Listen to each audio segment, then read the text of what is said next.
Hello guys, welcome back to my channel. This is A Chatski. So, eto na nga yung kinikwento ko sa inyo nung unang video.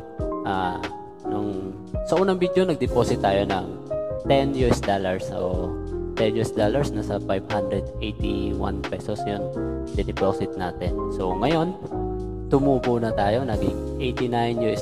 So, umabot siya ng $120, $130 yan eh. Umabot siya. Tapos medyo natalo lang ako ng mga ibang trade. Nagkaroon tayo. Hindi naman perfect lagi. May panalo, mayroon talo. So, ang masaya lang kasi may natira pa din naman. May panalo pa rin tayo. So, dineposit natin 581 pesos or $10. Pero ito, $89.40. So, 89.40 times mo sa $58, nasa 5,185. So, biruin nyo yun, 581 pesos, naging 5,185 pesos in just a minute. So, ayun guys, diretso tayo. Tuturo naman natin ngayon kung paano pag-withdraw. So, let's go. So, balik tayo ulit doon sa withdrawal box sa taas. Same method. Katulad ng pag-deposit, ang withdrawal box andun sa taas. So, pindutin, tapos pindutin itong gitna, yan yung withdrawal. Ayan. So, dito may pre-balance tayo ng 89.40. Tapos, ang minimum withdrawal niya is $10. So, zero commission, walang bawas yan. 100% makukuha mo yan sa Gcash mo. So, ayan. Input mo lang yan, yung mga detalye. Ayan.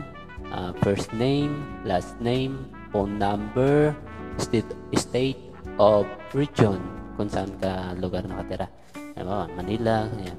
So, andito ako ngayon sa Makati. So, input natin yan. Dito, district, Makati na din. Address, kung anong barangay ka, ganyan. Input mo lang. Hindi naman importante yan kung kumpleto o hindi. Basta may lagay mo lang. So, importante yung i-check nyo yung number mo, yung number ng Gcash, kasi doon papasok yung pera yun. Kaya kailangan check mong mabuti na tama yung mga numero nilalagay mo ron. So, let's go. Ayan. Let's go guys. Ayan, withdrawal tayo. Mag-withdraw tayo ng $50. So, ang $50 times mo sa 58, 290 yan guys. So, 500 pesos, mag-withdraw tayo ng 290. Diba? Ganun kabilis ang kitaan dito guys. So, kailangan mo lang talaga aralin. Ayan. So, pumasok na. As you can see guys, ayan. Naka-queuing na tayo sa ating withdrawal. Dito, $50. Method, Gcash, type withdrawal. Tapos, ayan. Status in queuing. Ganun lang siya kadali guys. Hintayin na lang natin yan mag-reflect sa ating Gcash. So, ayan kung makikita nyo nakaraan. Nag-deposit tayo ng $10, tapos ang kasunod natin withdrawal, di ba? So, nasa history yan guys, makikita nyo yan na yung $10 talaga natin na dineposit kanina is naging $89. So, nakapag-withdraw tayo ng $50. Ganun siya katotoo. Real money talaga siya guys. Ayun lang guys. So, hintayin lang natin mag-reflect yan. So, pag dumating siguro, ipopost ko rin or kung hindi naman. Kasi ano na to eh.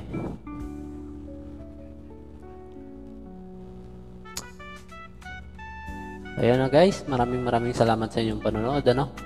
So, sana may matutunan kayo sa pag-deposit, sa pag-withdrawal. So, sa susunod na video, ituturo ko naman sa inyo kung ano yung mga ginagamit kong trading indicator na sinusundan ko kung paano ba natin nakuha yung $89 and up and up pa yan guys. Pero pwede rin naman matalo, kaya lang pag medyo natatalo tayo is huwag tayo mainit. So stop muna tayo, relax natin utak natin, kasi ang trading mind controlling ang pinaka dapat nating matutunan dito.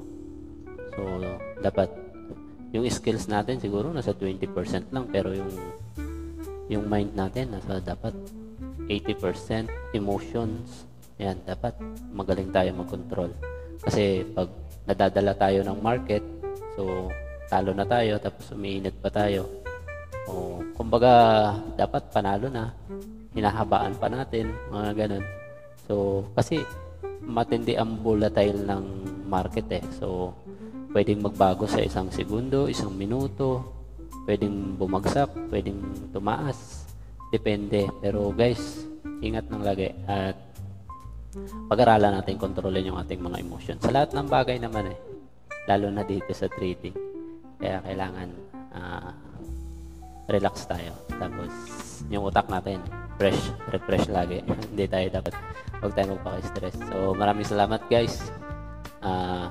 Abangan nyo ulit mga susunod natin video. So ituturo natin dun kung ano ang mga ginagamit kong trading indicators. So thank you guys, see you.